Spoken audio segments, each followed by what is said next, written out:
ഇത് ആരാണ് ഈ ആരോപണത്തിൻ്റെ പിന്നിൽ?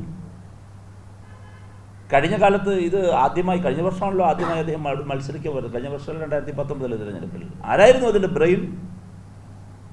ആ ബ്രെയിൻ BJP ഓഫീസല്ലേ? BJP ഓഫീസ് കേന്ദ്രീകരിച്ച് അടൂർ പ്രകാശിന് പറഞ്ഞു കൊടുക്കുന്ന ഒരു നരേഷനാണല്ലോ ഈ കള്ളക്കഥ. അത് അദ്ദേഹം ഇപ്പോഴും അതിൽ നിന്ന് വിട്ടുമാറിയിട്ടില്ല.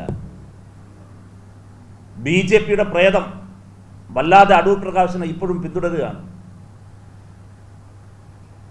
BJPയുടെ സംസ്ഥാന കമ്മിറ്റി ഓഫീസ് കേന്ദ്രീകരിച്ച് ആറ്റിങ്ങലിൽ 2019 അടൂർ പ്രകാശിൻ്റെ വിജയത്തിന് വേണ്ടി പ്രവർത്തിച്ചു എന്ന ഞെട്ടിപ്പിക്കുന്ന വെളിപ്പെടുത്തൽ വന്നില്ലേ?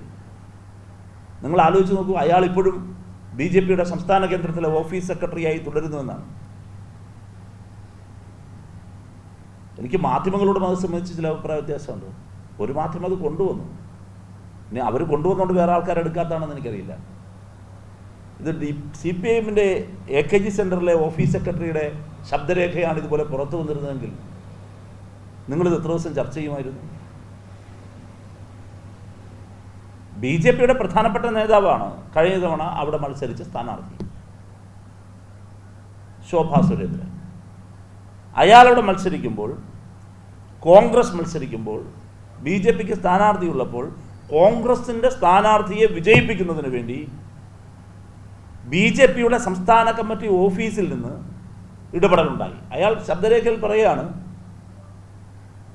കോൺഗ്രസ് സ്ഥാനാർത്ഥിക്ക് വേണ്ടി ഒരു വിഭാഗം BJP പ്രവർത്തകർ തന്നെ രംഗത്തിറങ്ങി. അദ്ദേഹം അതിൽ കൺഫസ് ചെയ്യാണ്. ആ ശബ്ദരേഖയിൽ വളരെ വ്യക്തമാണ്.